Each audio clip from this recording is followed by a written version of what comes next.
Hello friends, आज हम लोग ब्लड का नेक्स्ट पार्ट ब्लड ग्रुप पढ़ेंगे और देखेंगे कि यह ब्लड ग्रुप पेरेंट्स से बच्चों में कैसे ट्रांसफ़र होता है और लास्ट में एग्ज़ाम्स में पूछे गए क्वेश्चंस भी सॉल्व करेंगे।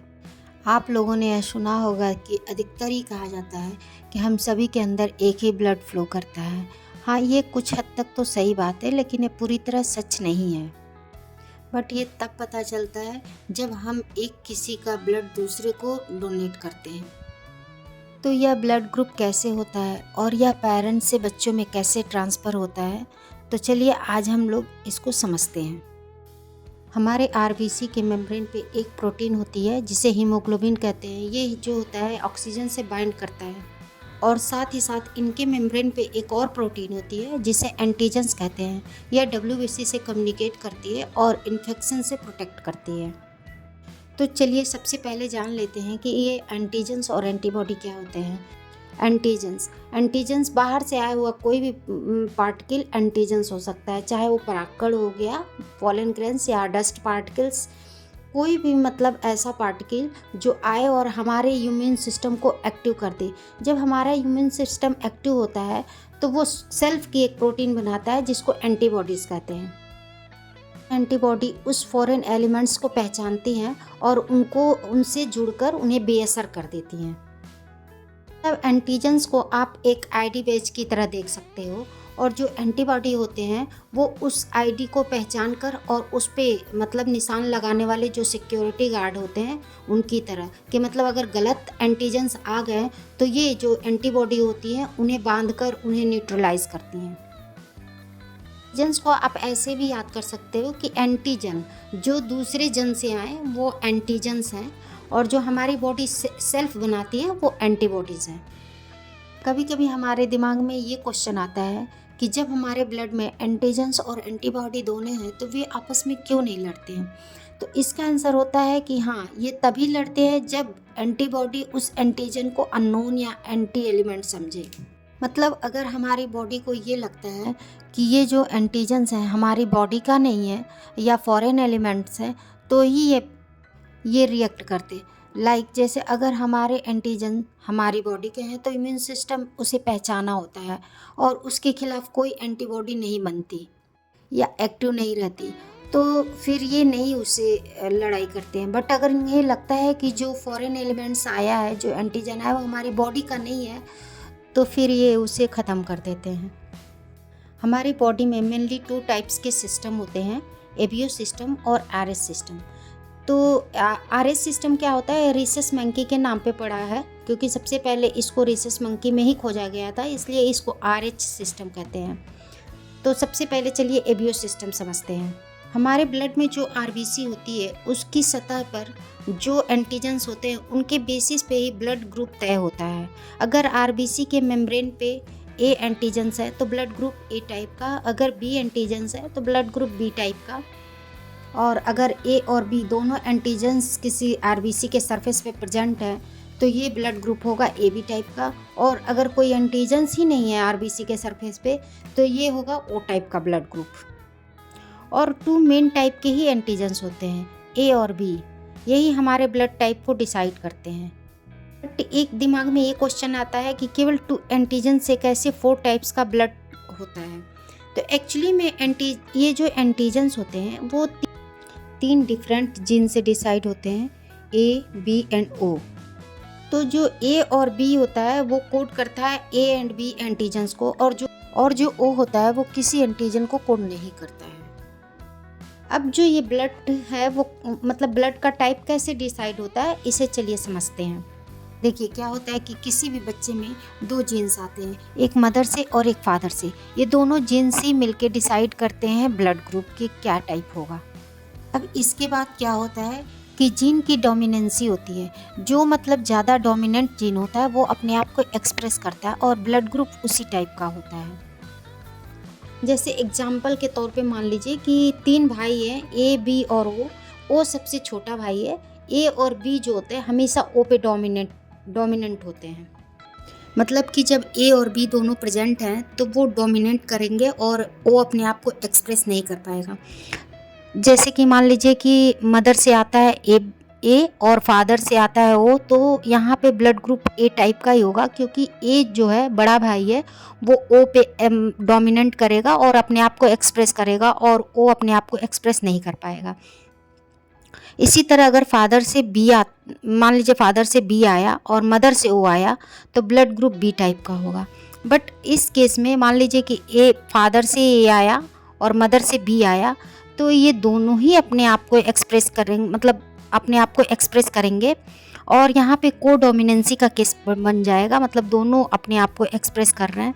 तो यहाँ पे जो ब्लड ग्रुप टाइप होगा ए और बी होगा, तो यहाँ पे जो ब्लड ग्रुप होगा ए हो सकता है, बी हो सकता है, या ए बी दोनों हो सकता है।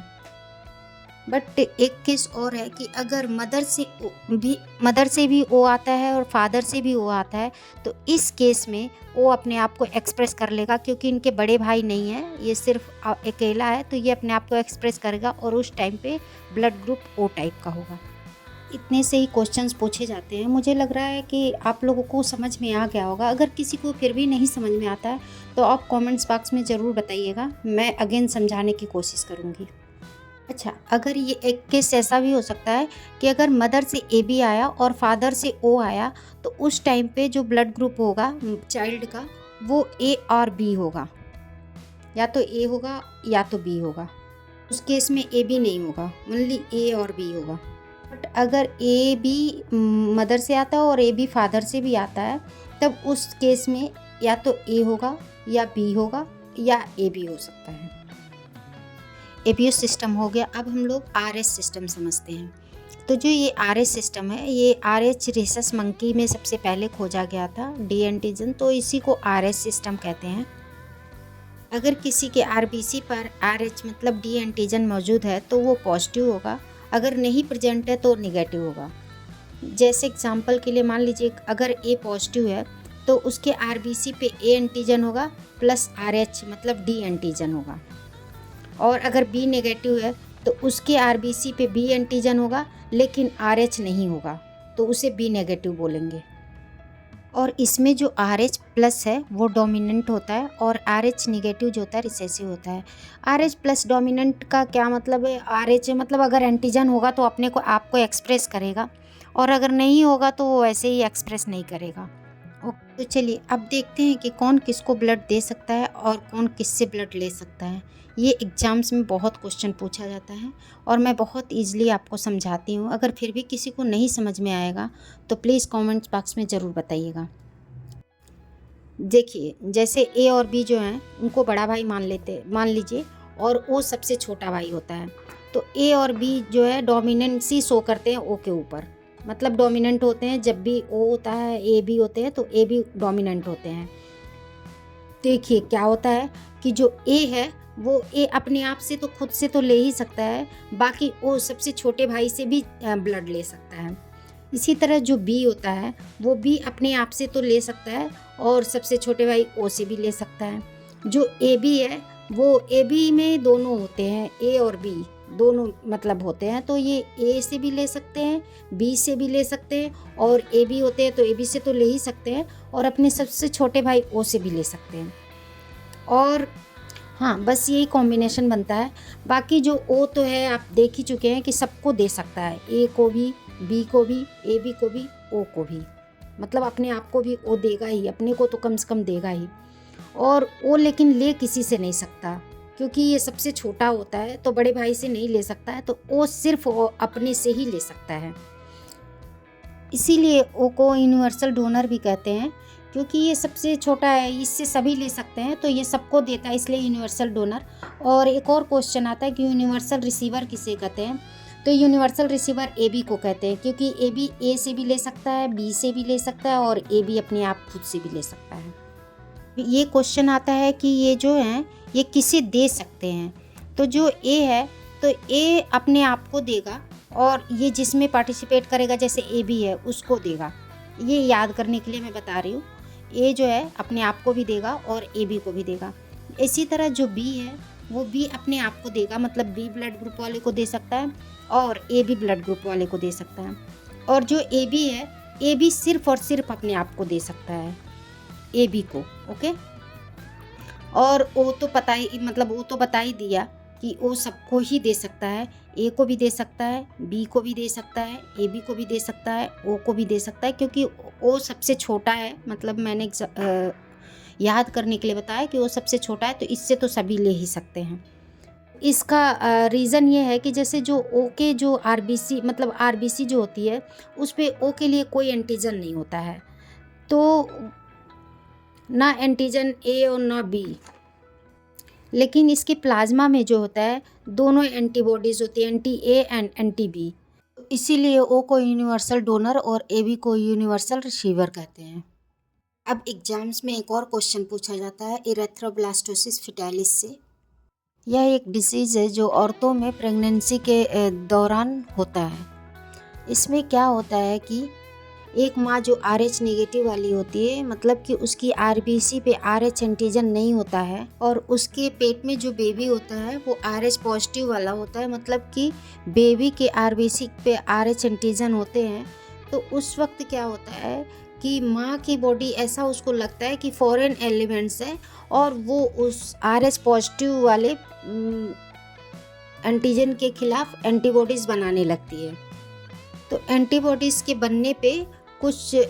बनने में कुछ टाइम लगता है, तो इस वजह से पहले बेबी में तो कोई नुकसान नहीं होता, लेकिन जब सेकंड बेबी वो कंसीव करती है माँ, तो उस वक्त क्या होता है, ऑलरेडी जो ये एंटीबॉडीज़ बने हुए हैं बच्चे के RH पॉजिटिव जो एंटीजन्स होते हैं सेकंड बेबी के, उस पर ये अटैक कर देते हैं और सेकंड बेबी की डेथ भी हो सकती है।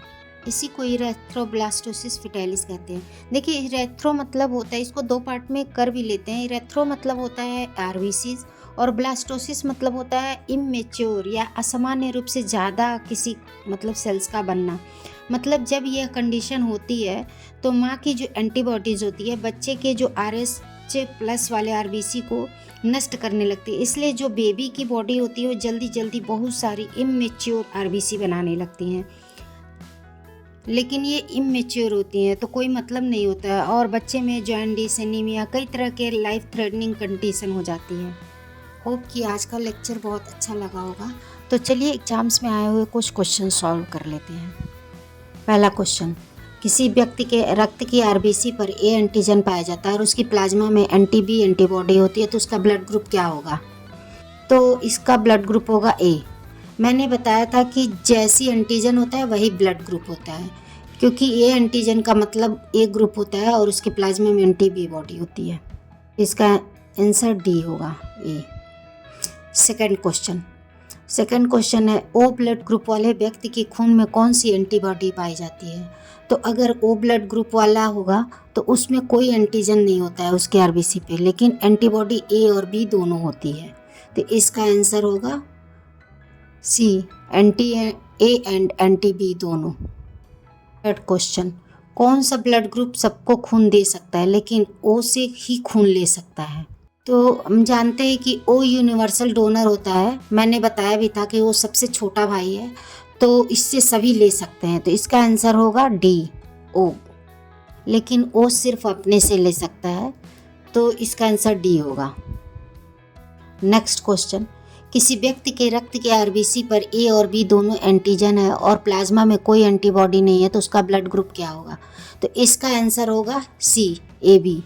मैंने बताया था कि जो एंटीजन होते हैं वो ब्लड ग्रुप होता है, तो ए और बी दोनों एंटीजन्स है, मतलब ए बी ब्लड ग्रुप, और इसके अगेंस्ट कोई एंटीबॉडी नहीं। नेक्स्ट पांचवा क्वेश्चन, अगर माँ का ब्लड ग्रुप RH नेगेटिव और बच्चे का RH पॉजिटिव है तो कौन सी स्थिति हो सकती है? तो इसमें मैंने बताया था कि माँ में RH एंटीबॉडीज़ बन सकती है, जिससे कि सेकंड बेबी प्रभावित हो सकता है।